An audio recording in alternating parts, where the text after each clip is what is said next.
So I'd just like to acknowledge the discussion before us, which was really sort of focused on that First Nations thinking and how important it is to integrate it into this space. And I guess continue on some of those discussions with my fabulous panelists here who are going to share, I guess, some different perspectives on how this has been integrated in the agricultural system, into sort of standards and the banking system and into the conservation system. So I'll probably start with you, Rain, to just introduce yourself and a little bit about what you do and how you're kind of thinking about this nexus. Thanks, Sky. So my name's Rain Vandenberg, and I'm leading the Capitals Coalition Hub in Australia. The Capitals Coalition is a global organisation that looks beyond financial capital to look at natural capital, social and human capital, so all of them together, and measuring and valuing that to make better decisions. And I'm particularly passionate about natural capital. I was the CFO, I'm an accountant, which means I can't spell, but I was the CFO of a large forestry company where we did some of the very first natural capital accounts and presented them like a balance sheet and P&L. And that really resonated with our financial market. So I see natural capital as a way of finding a language between conservation and sustainability and financial markets. So essentially presenting nature in a language that really resonates with capital so they can make better decisions and allocate resources. And then Gracie, I might turn to you next because you're working within the agricultural production chain, particularly in the Brazil context. Yes, so hi everyone. I am Australian, but I've been in Brazil for the last 16 years. And for the last 5 years, I've been working with Minerva Foods, which is the largest beef exporter from South America. So I'm the executive manager of climate and nature, and my role is to think strategically about all of these questions. So not just climate targets, but how can we also start to integrate other questions related to nature into our thinking, into our strategy, and into our implementation in the field. So part of my role is in the implementation of a program together with our supply chain called the Renove program, which means renew in Portuguese. And what this program does is it takes to our partners technical assistance, some green finance. It takes to them the tools that they require to overcome the barriers that exist to the implementation of more regenerative agricultural practices, livestock practices. So from simple pasture recovery, which is the most basic, right up until the really sophisticated integrated systems where you're putting livestock, crops and trees into the same productive area in a cyclical fashion so that each of the components is creating mutual benefits for the other components. And this is the holy grail of livestock production. We have studies in Brazil done by Embrapa, which show that around 20 trees are enough to completely offset one head of cattle. So when you have these integrated systems, and this is not looking at soil carbon, when you have just these trees, you don't need to measure the soil carbon, you can already get a net zero productive system in this way. So the Renove program tries to support our producers in evolving their farms towards these more sophisticated systems. A lot of them are already doing a really great job. We have 22 million hectares of integrated systems here in Brazil today. But many of the smaller and medium-sized farmers do have some difficulties, some hurdles that they need to come across, such as capacity and knowledge. So the Renove program goes into the field with these tools, provides them with this toolkit to try and support them in these implementations and transformations of their productive systems. Thanks, Gracie. I'd like to come back and hear a bit more about some of the on-ground layers there. We'll sort of bring this to life, but just turn to you, Dermot, to sort of introduce some of the work you're doing with WWF Australia. Good. Thank you, Sky. Well, I think this session is, as you said, really important, building on the previous session, which is around First Nation voices. And I think the importance of not segmenting, we have a conversation about First Nations and finance and climate, and then we have a mainstream conversation about First Nation climate. Super important that we are able to blend across both and to learn. And I like the expression learn, unlearn, relearn, because in this thing we've been taught a certain way. And if we listen to Anne, about, and we learn around the importance of First Nations, we have to unlearn then a whole lot of our academic experience about how the world is meant to work, and then relearn that, blending it with the First Nations lessons as well. And I think that's a really important part of this conversation. Today I was going to talk a little bit about something we call koala-friendly carbon, which was an innovative project we started as a pilot in 2021. And it's around how do we use the carbon markets in Australia to restore and regenerate a large landscape of koala habitat in northern New South Wales. And so we worked out the cost of that was $300 million, something that the government was never going to put $300 million in to bring trees into. So we've used the carbon markets in Australia and come up with something which was a accreditation under the Australian carbon markets called Koala Accreditation. It is around a high integrity carbon market that delivers koala benefits as well. And it also works with First Nations in not only the design but the delivery of that. That was 3 and a bit years ago. Today we have a scheme that is proven financially that can work, is delivering a significant supplement to the baseline carbon credit that can then support the farmers to expand. And so we've had our largest planting go in this last month. And it's coupled with something else, which I think is high integrity carbon markets that work for nature and communities and Indigenous is really important. However, it has to be coupled with a high integrity buyer's market. And so the rule is we are not allowed to sell these two fossil fuel companies. You have to retire the carbon. You have to promise to retire the thing. There's a set of rules around who can buy high integrity carbon that delivers for nature and communities and First Nations. And I think it's the combination of high integrity on both sides that's really important going forward to be able to deliver the type of value back to communities and to nature that we're talking about.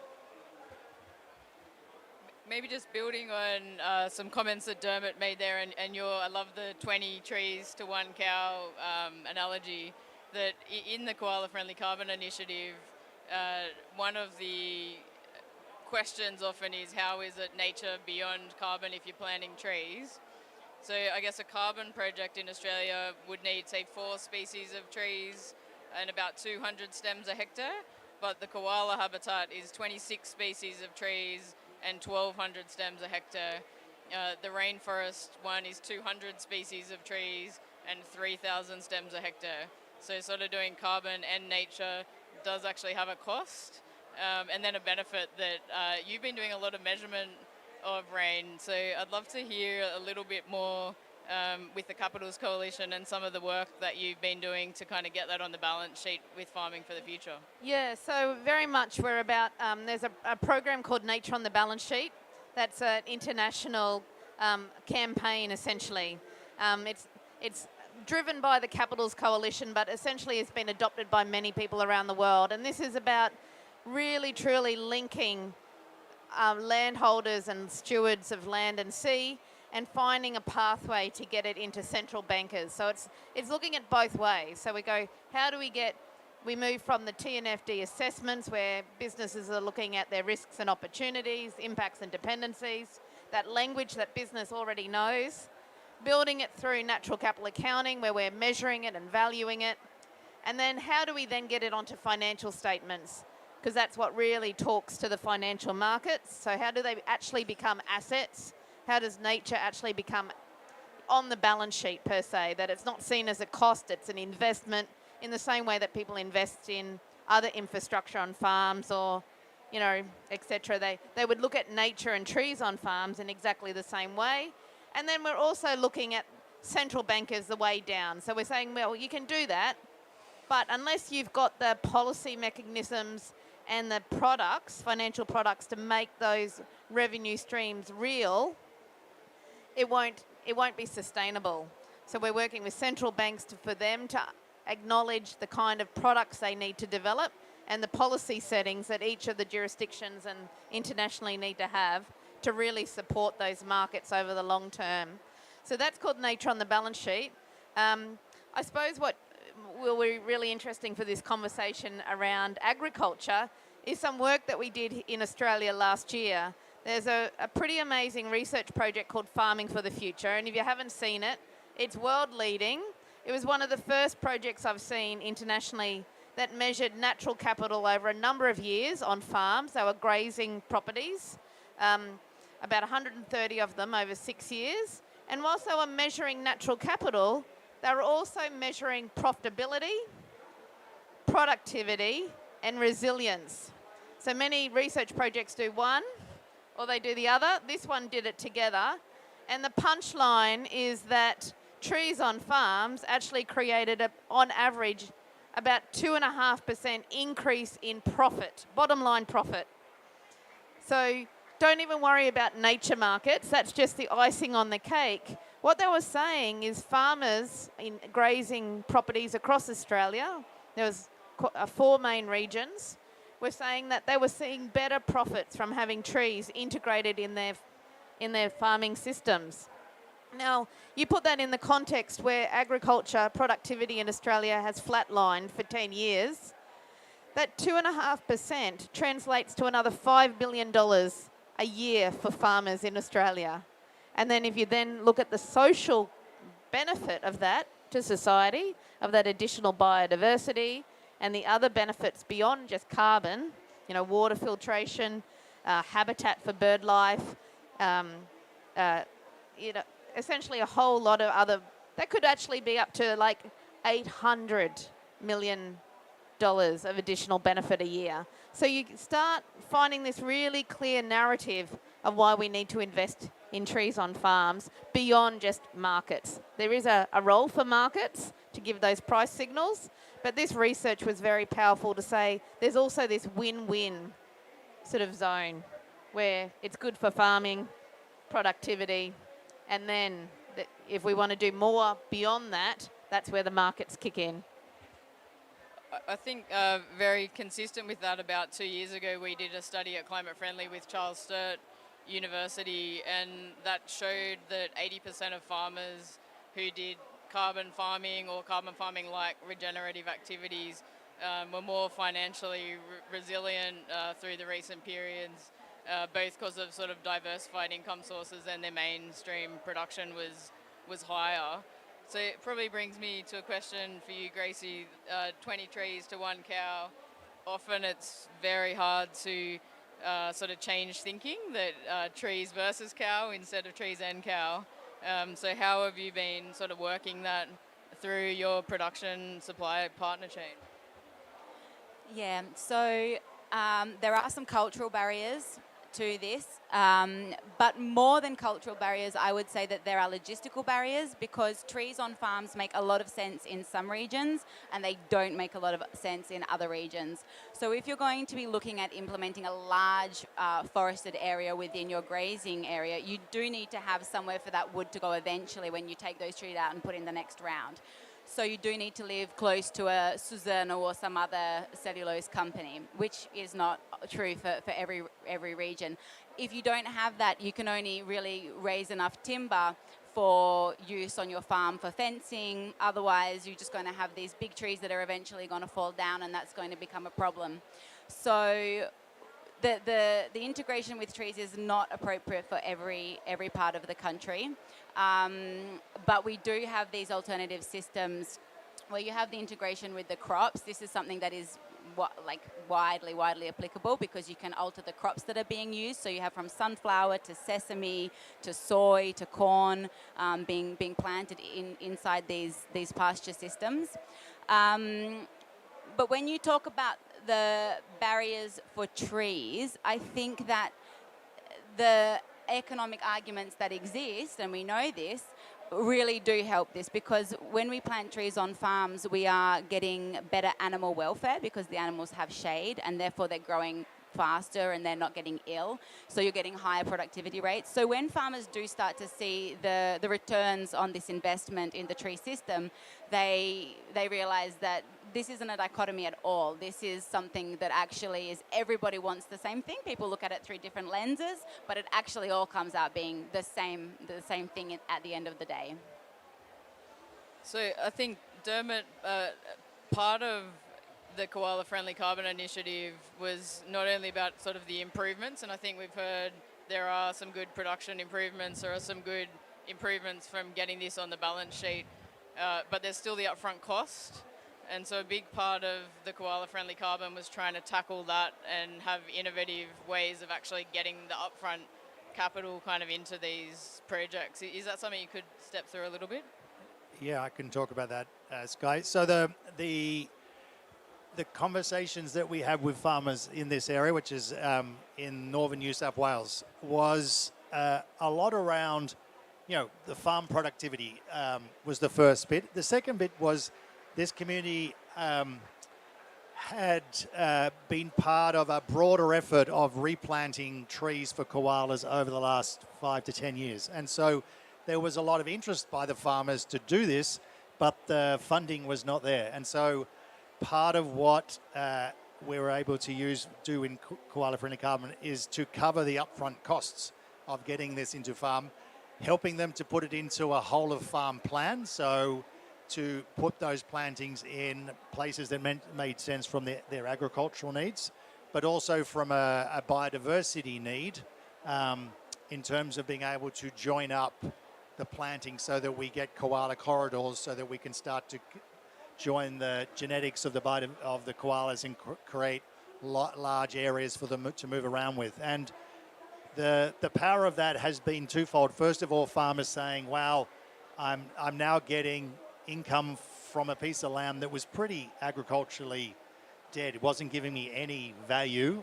And secondly, they're going to their neighbors and saying, I just planted out 50, 100 hectares, and if you two plant the next one, we'll get to the next one along. And so you're getting them partnering with their neighbors to do this together, because they're actually the ones selling it now for the benefits.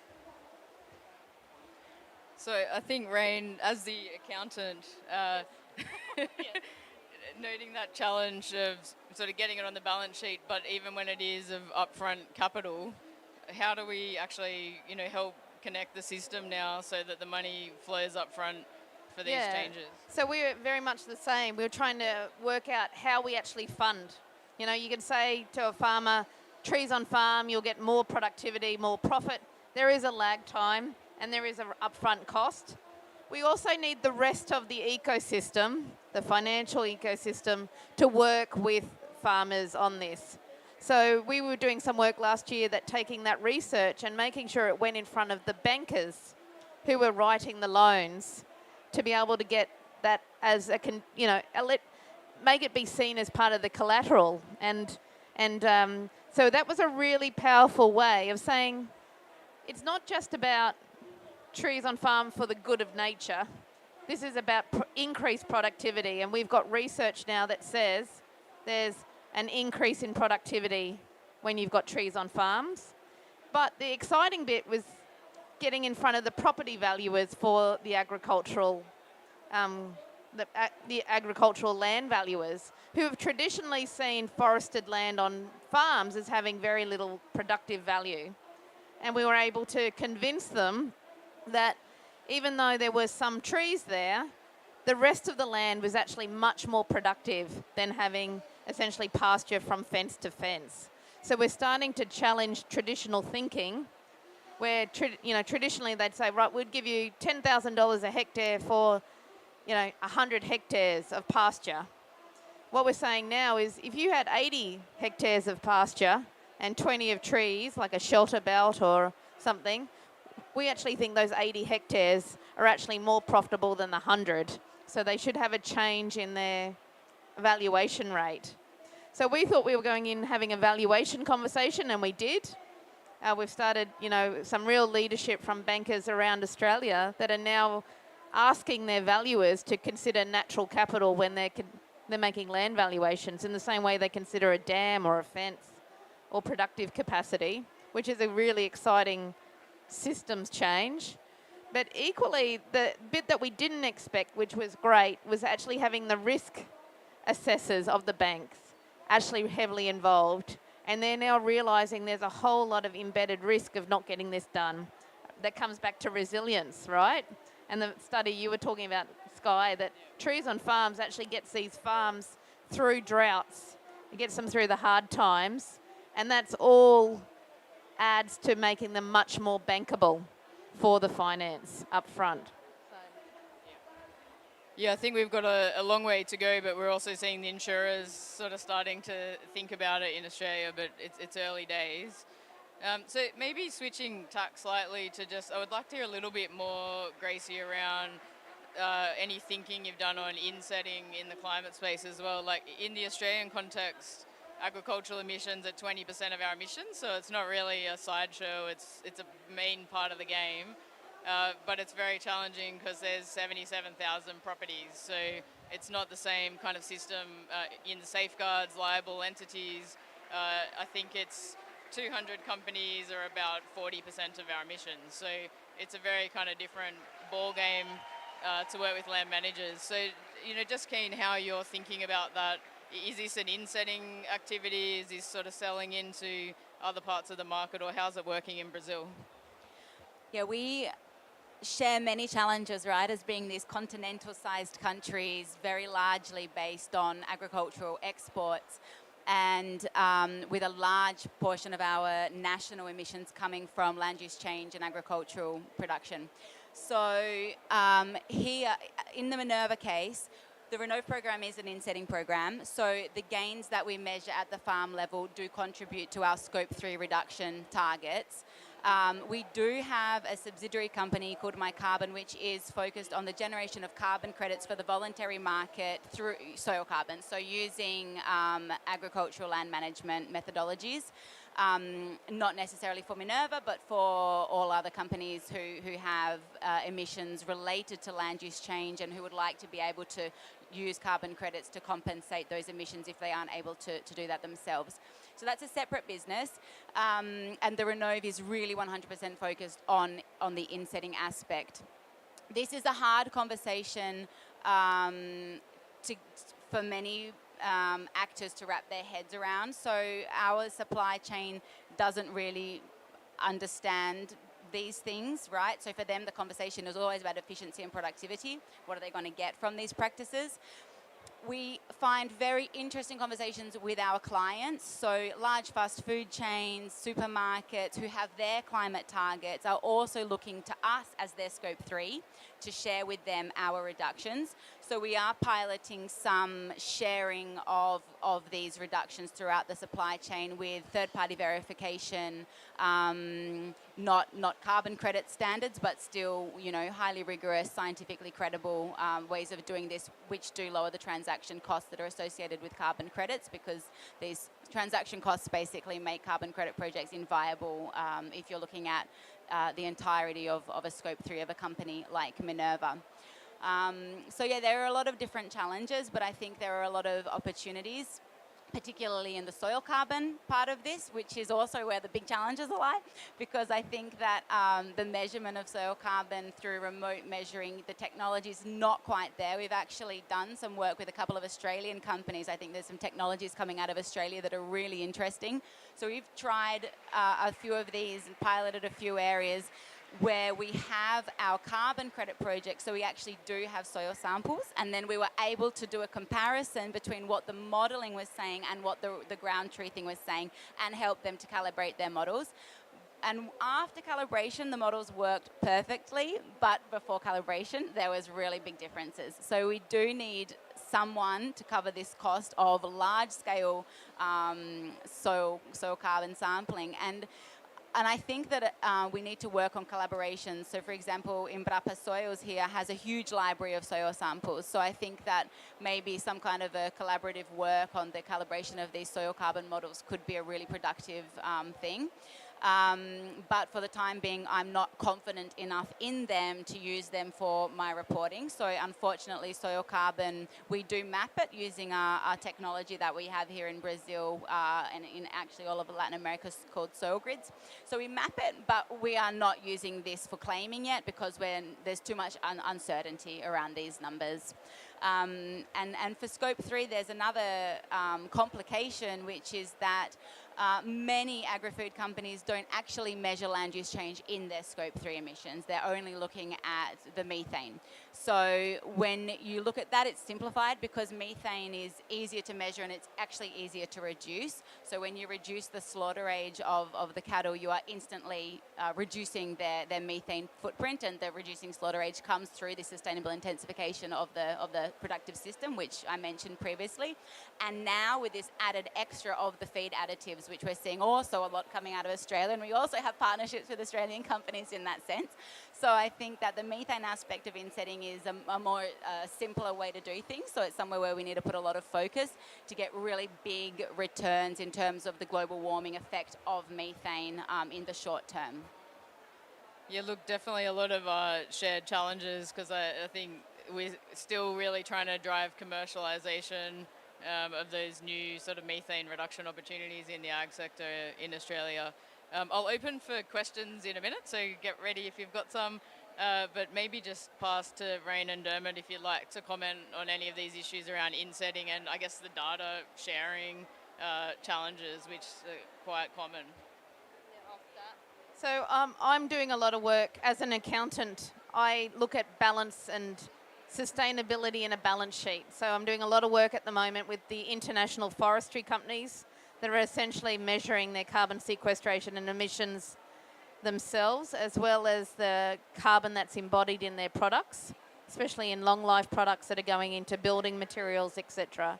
They're trying to standardise and harmonise how they present that information. Whilst we've got GHG protocol standards around emissions that are well regarded or essentially well embedded across all corporates in the world, we don't have that same standard around sequestration. So I know it's in practice it's in progress with the GHG protocol and others, but that lag of being able to get that standard up and running is really holding back some of the land sector insetting.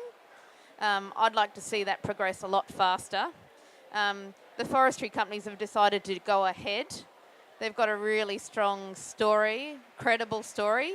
They measure biomass and inventory and carbon within an inch of its life. They know timber, and you can see a piece of timber and you can translate it to carbon really easily, easier than soil arguably. But they're going ahead and measuring that and showing that in a really credible way just of what it could look like and getting on with it. We can't wait 3 years for that standard to come across the table. The time is now. We really need to move. So we're doing quite a lot of that, but it's not just about carbon.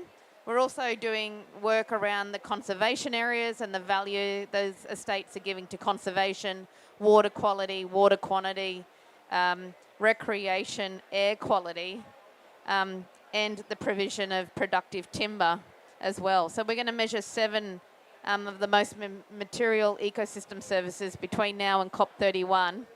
For the side of this project's got a bit out of hand in a good way. We've got 23 million hectares across 38 countries signed up. So we think it's about 40% of all the timberland investors in the world have signed up to standardise, which is amazing. So what a great story to just keep getting on with it and telling a really cohesive story around measurement. I look forward to hearing about it in Adelaide. Actually, I think, Sky, I first came to Brazil to the Cerrado 20 years ago, and I looked at the agricultural landscapes there, and I'm still struck by the similarities between Brazil rural landscapes and the Australian rural landscapes and the nature. And so having COP come to Australia next year and the ability to collaborate and share with Brazil, I think is very exciting. I wanted to pick up 2 bits that you said. Firstly, where we are talking about how to accelerate regenerative practices on landscape and the financial systems to do that. there is a piece of shutting down bad agricultural practices. And I think that really is important. We've got the EUDR in place, but I think there is a really important role of working with the markets so that consumers know that what they're buying is not resulting in deforestation. We want them to be resulting in regenerative landscapes. So I think I want to just give a call out to that. There's a really important role in Australia.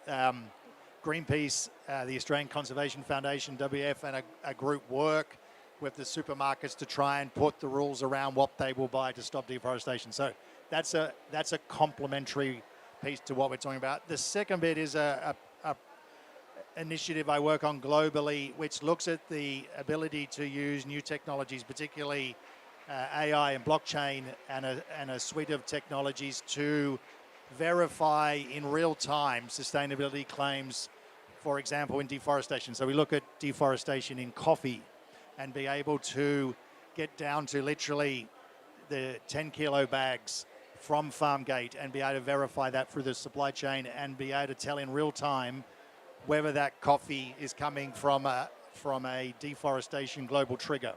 And that project is in Brazil as well. And so I think we're learning a lot that how do you reward good farmers to do that in the markets, but also use technology to point out instantly who's not doing that. No, it's really interesting, and the comment that you made, Rain, on the risk area being the one that's taken interest in the banks, we've seen that as well through the natural capital pilots that we were running with some of the really major financial institutions, that their biggest focus is who in their portfolio is deforestation free or who is not. So it's really interesting change in trend. But I'll open up to questions, and I know you got in first. Hey, thanks very much. Can you hear me? Sort of? Okay. What I'm missing out on this session as well as the previous one was the social aspect and the measurement of social impacts, right? I mean, carbon is a proxy for an environmental asset.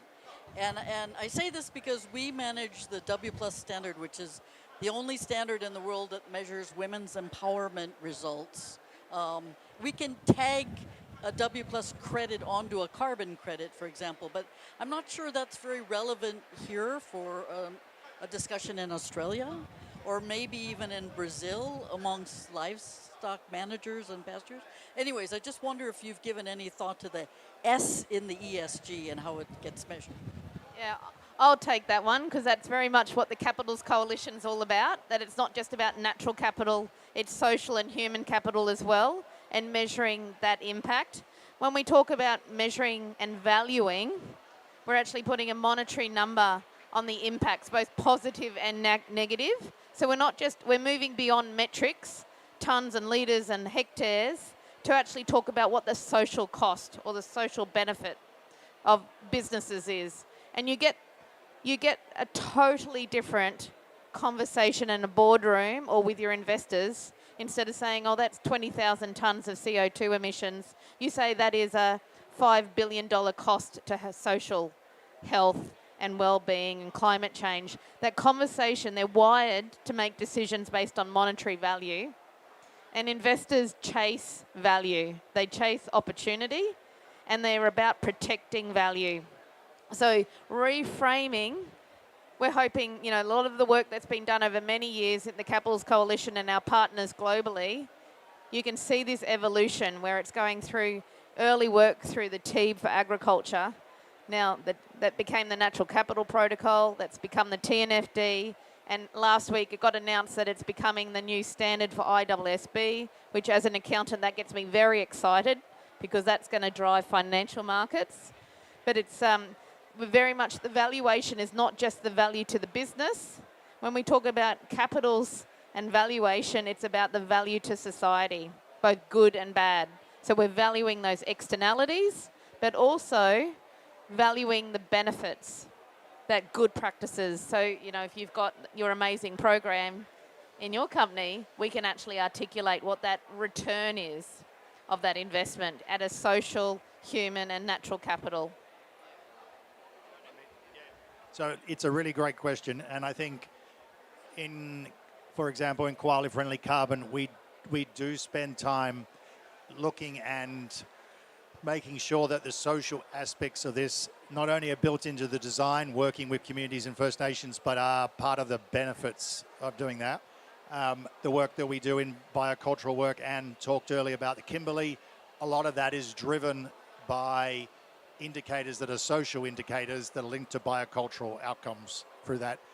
But I think your point is really important. I'm not sure there's enough effort put into being able to verify the gender benefits, the other benefits that are around carbon or the nature markets, and I think it's an area we should put a lot more attention onto.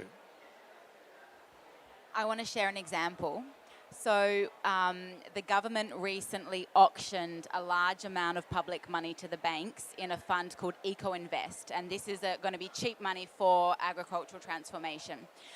And the banks, but this is connected to all sorts of different criteria, ESG criteria. And some of the banks were developing this criteria, and they were including things like, you must, if you're going to take this cheap money, which has a long payback period, you must, within 5 years, have 10% of your workforce being women. You must, if your farm is over a certain size, you must participate in a training program where you learn how to take care of your workers, better care of your workers. So they were putting in all of these different criteria, which and they also had forest restoration criteria, integrated systems criteria, all sorts of stuff. But the S part was very strongly there. And we actually did a survey with our partners in the field to ask them, if we offered you this cheap money, but you had to do all of this stuff, what would you think? About 50% said that they would do it. But one of the main feedbacks that we had was that 10% of female workforce is unviable because you don't have, these are very masculine environments often. So you actually can't find a woman out there who wants to be there. So they said, maybe 5% would be a more reasonable number. But you see that this is happening, this conversation is happening. Maybe just to add, in Australia, so Climate Friendly supports about 200 carbon farming projects, and I don't think a single one of them would happen if the social wasn't the first conversation. Like they run for 25 years, sometimes 100. They're often intergenerational properties, normally family farms, and so they are making financial decisions, but second, like they're making sort of family and community and identity decisions first. So it can't be at the end, or you kind of wouldn't get the behaviour change. And the study that I mentioned on resilience, it did also look at mental health and things as well, in so the other kind of aspects of social, because a lot of these communities had been through major kind of droughts, multiple periods, and had huge financial and production stress. And so having this different system was like having all these other tricky, but you're doing a good job at trying to quantify kind of benefits flowing through. And I know that the Carbon Market Institute and the federal government also did a big study with the councils in southwest Queensland. And contrary to sort of some social views, actually the population exit and education and kids in school and things was actually changing, because it's a rural area that's been depopulating and it's like stabilised and there's more kids in school and higher jobs. So they're like correlations, I guess, rather than 100% causation, but the new income sources in the region were like a major driver. So there's some really interesting stuff going on, but it's a great question. Any other?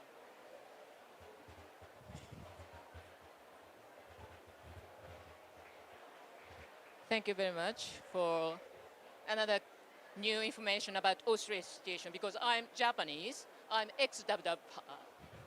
I think you recognize me probably. Anyway, so because Japan is heavily dependent on Australian agriculture, and thinking of it, about, for instance, about capital coalition, not capital, about balance sheet things, it's workable internationally for financial community, because for financial community, there's no border. But about commodity, that's a trade between countries. That means even if in Australia, that kind of effort, including the social aspect, would not be easily translated into trade relationship between Japan and Australia. No one in Japan would pay attention to that kind of aspect. Carbon farming indigenous people, and not only about agricultural commodities, for instance, about paper, because the last month I attended IUCN Congress, and we again talk about how unusual coalition between company and indigenous people, and the trial about April, which is the biggest, not really, one of the biggest paper and pulp and paper company. But there's no kind of scheme to evaluate those producers who really try to increase the value, not only about carbon, but also social aspect, and of course, biodiversity aspect. And probably this is not possible to be answered by any panelists, because probably that might be answered by the Australian government. But is there any kind of effort or policy intention to translate that kind of value into trade relationship? So thank you for that question from Japan. I can say that of the 18 companies globally that are part of this natural capital project around forestry, there are 5 huge international Japanese companies as part of that. And Japan has huge, I suppose, they're the biggest TNFD adopters in the world. 200 of the 700 are from Japan. Japan's got amazing leadership around GRI and integrated reporting. So I hear what you're saying. So for one, I know the one that you just mentioned, I won't say it again, but there's others that are in the group that are definitely starting to articulate, and they've all got great stories that need to be shared, where they're trying to show that they're doing more across not just natural capital, but social capital and integrated capital. So, and I suppose the forestry industry is slightly different to where ag is, because it's been heavily certified for many years. So many of those paper and pulp companies are all using certified wood. Now, chain of custody stuff's going to really help with that. So there's lots of certification schemes that are well matured in FSC. But also illegal harvesting is also, I think, the 3rd biggest commodity in the world. So if we can use some of this technology to get that chain of custody right, and making sure that FSC, or whatever it is actually what it says on the box, then literally, then that's we're just refining these systems all the time. So I hear what you're saying, but people are moving, because especially the good ones want to be able to be rewarded and recognised for their work in a really credible way. So continue to champion the good ones, and call out the ones that aren't doing anything. It's the quiet ones that we should be talking about, not the people that are trying. Do you want to No. Look, I think it's a great question. There are a whole suite of solutions that are delivered at a national level, in Brazil, in Australia, in country, and they're really important to set the standards and drive the financial returns and benefits. There's a whole lot of market drivers, the EUDR, which is a regulation around, this is the expectations of the European market on deforestation. They play a really important role. And so we need to see more countries step up at both levels in that. So that's a role of government. But the trade in between is often very vague, or you end up with, it's very untransparent. And I think initiatives that are able to provide transparency to those trade markets, so you can use chain of custody that is not what I call analog, which takes a year to review and then 3 years to audit and is paper-based. If I think the move to technology, which is, I talked about in real time, can show where that commodity is, where it's on the supply chain, but also, to either verify that it was deforestation free or has the right human rights or social workers' rights included in that, that allows you to connect up those two different things in a really different way. I can't speak for the Australian government, but obviously we hope to host COP next year, so we hope to continue the dialogue. And I am a former government official, and we were previously in very close discussions with Japan and Europe and New Zealand and other countries in the Asia-Pacific region on market linking. And certainly in my organisation, in the Carbon Market Institute that I'm also a director of, that's one of the things we're working towards. And our anticipation, if the government moves forward with those sorts of bilateral relationships, is that they would bring that connectivity, because I think it's an expectation in Australia that a carbon market isn't only one thing, that we're kind of building in these integrated dimensions. There's actually a lot of Japanese companies not just involved in forestry but actively involved within Australia in the carbon market and the safeguard mechanism. So hopefully we can, keep translating those things through the region, and that's sort of the point of these conversations. So thank you. Yeah. Any other questions?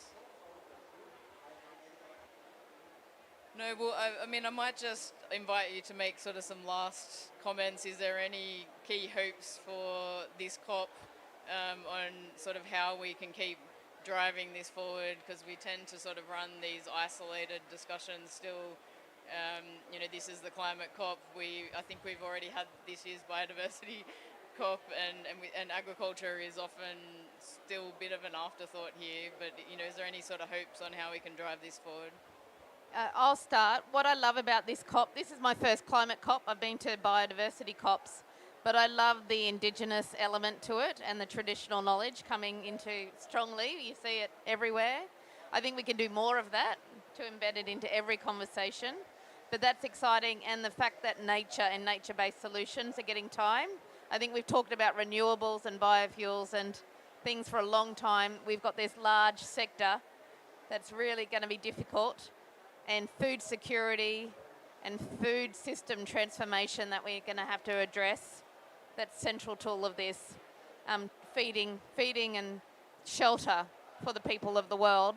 That's the bit that we have to really consider and think about. So I'm hopeful that if we get the opportunity to host next year, we continue with those really core themes. So I think it's really important, and I'm really happy to see agriculture becoming more of a theme that's talked about at COPs, because agriculture really has such an opportunity to be part of the solution and not necessarily part of the problem. It's like that amazing book by Dana Rogers, The Sacred Cow, where it's not the cow, it's the how. So how are we doing agriculture? I think that we still have a long way to go in terms of getting protocols for monitoring and measurement which are uniform and which can converse with one another across regions, across different biomes, or different production systems. We've got a long way to go, but I think that we can't have perfection as the enemy of progress. We've got to just start doing things, start talking about this, and we've got to start demystifying some of these things as well. So most people don't know that in Brazil, every single rural producer is obligated to maintain between 20 and 80% of their area as native vegetation. This is legislation called the Forest Code. It's been in place since the 1960s. So this idea that all beef that comes from Brazil is coming from Amazon deforestation is completely wrong. And we can talk about this in much more detail afterwards if you would like.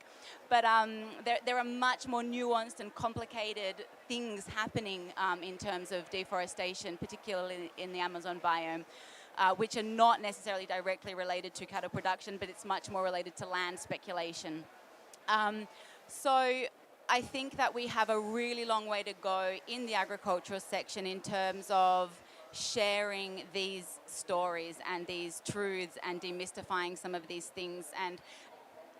And the fact is, no one's going to stop eating. We've got to eat something. And what animal protein does is it converts things that we can't eat into things that are highly nutritious for us. And animals are not often eating, particularly when they're raised on pasture, such as here in South America. They're not competing with food for humans. They're eating things that we cannot eat and transforming it, upcycling. So I think that we have so many positive things to talk about in agriculture, in measuring the nature and all of the ecosystem services that are coming out of our agricultural landscapes, working together with farmers to overcome the barriers that we really need to overcome to make more forest restoration happening, more pasture recovery, more integrated systems, and not treat the producer as the enemy. They need to be our best friends. They need to be with us at our dinner table. We need to be talking to them more. And my wish for COP is that it's in Australia and that we have more farmers there. We need more farmers here, not me. We need a farmer here talking about this. So that's my wish going forward. Okay. How to round us up after that. Brazil, I think there's a lot of, we talked a lot about Australia and Brazil and the similarities, and I think Brazil and Australia are the two largest economies in the Southern Hemisphere. And for me, it's exciting that COP31 is here in Brazil. This is only the 5th COP in 30 years that has been in the Southern Hemisphere. 5th, yeah?